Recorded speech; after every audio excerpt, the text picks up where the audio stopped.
karena kami menaati ahli maksiat.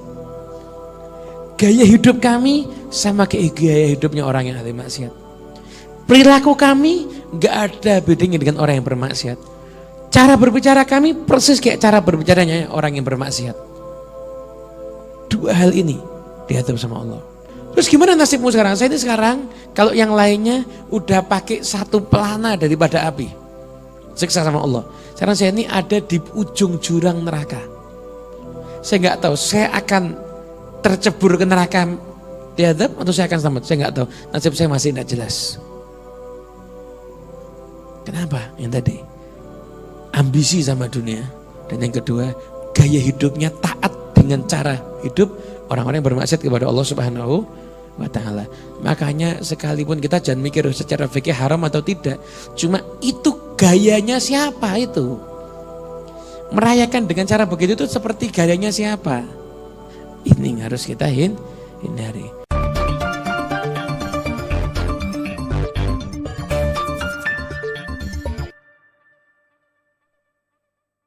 Habib, bagaimana hukumnya merayakan tahun baru Masehi? Nah, kita ini kalau berbicara masalah hukum itu nggak bisa sembarangan. Hukum itu ada 5, wajib, sunnah, mubah, makruh, haram.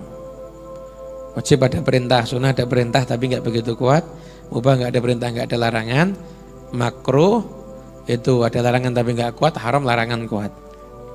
Sekarang bertahun baru merayakannya dengan cara apa? Saya berzikir, ngajak teman-teman untuk zikir sepanjang malam. Boleh apa enggak? Boleh, nggak ada masalah. Saya kumpul di tengah jalan, setelah itu saya niup trompet, saya pakai ini itu dan lain sebagainya. Itu hukumnya bagaimana? Lah kalau yang seperti itu hukumnya, kita harus hati-hati. Tradisi seperti itu bukan tradisinya orang soleh. Tradisi seperti itu bukan tradisinya orang-orang yang baik. Tapi tradisi seperti ini adalah tradisinya orang-orang yang fasik. Orang-orang yang fasik. Ada enggak di tradisi itu imam masjid yang gabung di situ? Ada. Ada enggak pengasuh pondok pesantren gabung di situ? Enggak ada. Yang gabung siapa? Artis. Ya kan? Orang-orang yang Anda enggak jelas agamanya gimana. Nah, penting. Nah, saya kasih tahu ada kejadian-kejadian ini dari saking pentingnya diceritakan di kitab Ihya. Nabi Isa alaihissalam itu pernah masuk ke satu kampung. Di kampung itu lihat banyak jenazah gitu, tergeletak. Nah, akhirnya oleh Nabi Isa alaihissalam berkata sama hawarinya, mengatakan apa? Ini mesti matinya sekaligus. Karena kalau ini matinya itu berurutan, mesti bisa saling menguburkan. Tapi karena sekaligus mati nggak ada yang sempat untuk saling menguburkan. Nah, hawarinya bilang, ya Nabi Isa, dibangkitkan dong salah satu, kita pengen tahu sebabnya kenapa, kita pengen ambil pelajaran. Nabi Isa mendapatkan petunjuk untuk tengah malam datang lagi ke sana. Setelah itu Nabi Isa menyeru, wahai orang-orang penduduk desa, orang-orang penduduk desa. Sekian lama akhirnya ada yang jawab. Saya tuh tanya, apa yang terjadi ini? Dia jawab, bitna fi afiyah wa asbahna fil hawiyah. Kita ini di malam tidur seneng, bangun tidur kita seakan udah di neraka semuanya kita ini. Penuh dengan api. Kenapa? Kita dihukum sama Allah, kena azab.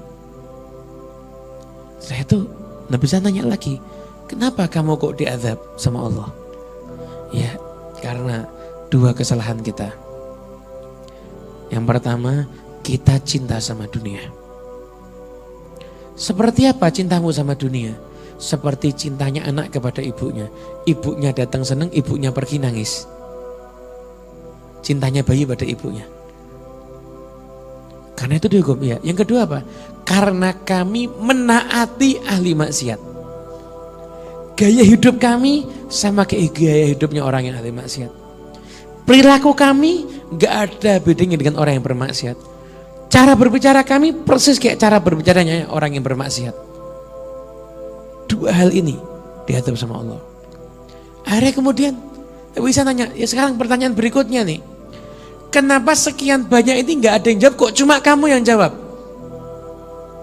Dijawab sama orang tadi, iya saya ini memang tidak ngikut apa yang mereka lakukan. Tapi saya berada di tengah-tengah mereka. Sehingga ketika mereka kena, saya juga kena. Terus gimana nasibmu sekarang? Saya ini sekarang kalau yang lainnya udah pakai satu pelana daripada api. Siksa sama Allah. Sekarang saya ini ada di ujung jurang neraka. Saya nggak tahu, saya akan tercebur ke neraka diadab atau saya akan selamat. Saya nggak tahu, nasib saya masih tidak jelas. Kenapa? Yang tadi ambisi sama dunia, dan yang kedua gaya hidupnya taat dengan cara hidup orang-orang yang bermaksiat kepada Allah Subhanahu wa ta'ala. Makanya sekalipun kita jangan mikir secara fikih haram atau tidak, cuma itu gayanya siapa itu. Merayakan dengan cara begitu itu seperti gayanya siapa. Ini yang harus kita hindari. Lebih baik selamat. Anda kalau malam tahun baru cari majelis zikir. Saya besok ada di Batu, Malang. Ada majelis zikir. Ada juga di Cirebon, itu Buya Yahya juga buat. Ada banyak ulama buat di Surabaya, ada Habib Idrus, Ali Idrus juga buat. Gabung aja dengan yang begitu. Ada kalau memang saya kepingin merayakan, tapi di majelis yang bagus, silakan. Tapi jangan Anda berbaur dan mengikuti cara yang sama dengan orang-orang yang bermaksiat kepada Allah Subhanahu wa ta'ala.